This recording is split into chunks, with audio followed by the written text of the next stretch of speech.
ladies and gentlemen, and welcome back to Tech Showdown. My name is Kevin, this is my co-host Teddy, and today I'm making a barely scripted video just asking what Ryzen 5 Showdowns you guys want to see. So I have said many times that I run this channel to be as unbiased as possible. You guys can really believe that. I work mainly with a retailer, with Playtech, so I'm not like indebted to any companies or anything like that. Playtech give me full creative freedom. They basically say I can do whatever I want, say whatever I want in my videos. So with all that in mind, I try to bring you guys the absolute most unbiased consumer advice I possibly can. But even with that being said, there's people that still call me biased for some reason. So with that in mind, I thought instead of me deciding which Ryzen 5 Showdowns to do, why don't I let you guys decide? That way, there's no possible way I can be called biased, and I'll use the exact same testing methods and ways that I usually do, testing productivity and gaming. So with all that being said, let's first talk about how I could really do them and the different Ryzen 5 models if you guys are not aware. So we have the Ryzen 5 1600X. That's a 6-core, 12-thread CPU, 3.6 GHz base clock, and a 4 GHz turbo clock. There is XFR, but it doesn't really make too much of a difference as we've seen so far, and it's usually just on one core or so. And it's coming with a price of $250 US dollars or $249 USD. Now, if I'm going to be basing this off price, then the Intel i5 7600K comes in on Newegg at about $239 US dollars, so $10 cheaper. But that's about the closest thing to it.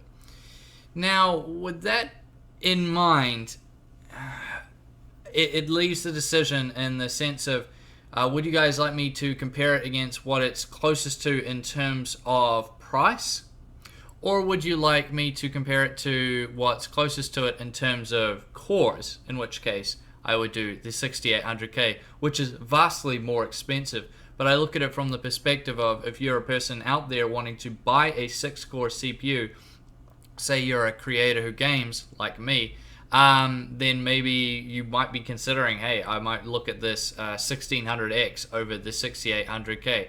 So that one I'm not too sure about. Personally right now, I think, because we'll talk about the 1600X, I think I will probably go towards the 6800K versus 1600X.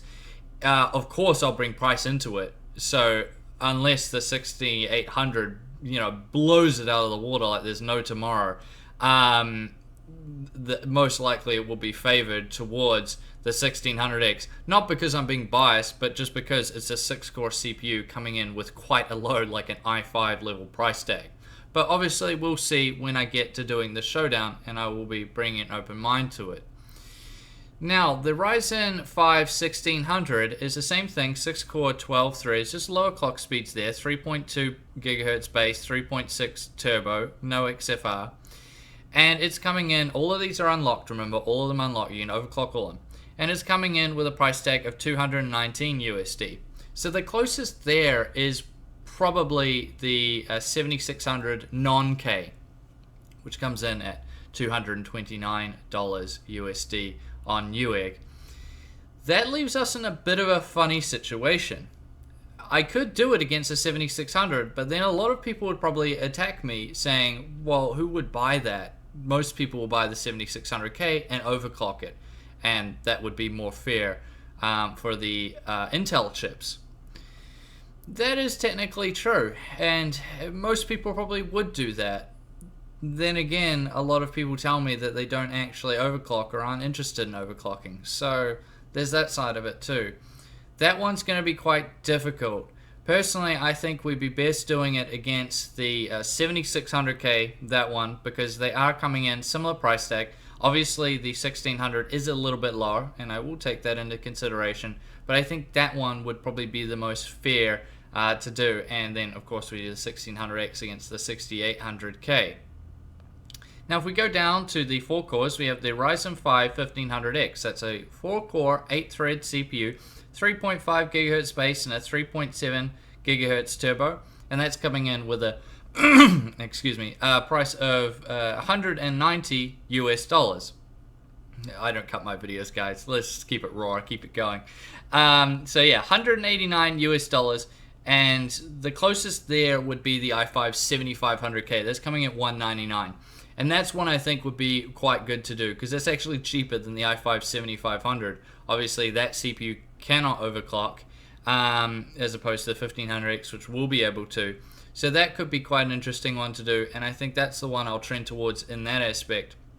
But when we go down to the Ryzen 5 1400, the same 4-core, 8-thread, but with lower speeds, 3.2 base and 3.4 turbo, coming in with a price of $169 USD. The equivalent at the exact same price point is the i3 7350K, which is exactly the same price, $169. Now, yeah, that one will be, I'm not sure if I want to do that one or not. So what I want you guys to do is comment in the comment section below. Put the Ryzen CPU, say the 1600X or whichever one, versus, and then put the Intel CPU you want me to show down against, and give me a bit of like an explanation of why you want to see those ones. I want to see all those comments. I'll look through the ones I see that are the most common. Those are the ones I'll do my showdowns against. I want to be reactive, and I want to make the videos and the showdowns that you guys want to see. Now I have one more question for you guys quickly, and that is, do you want me to test these at stock speeds? So basically, if you're a person to buy these and you just drop them in. Drop in the Intel chips, drop in the Ryzen chips, no overclocking. I mean, some of those Intel chips may be locked, so I wouldn't be able to overclock them. Just dead stock memory speeds, everything.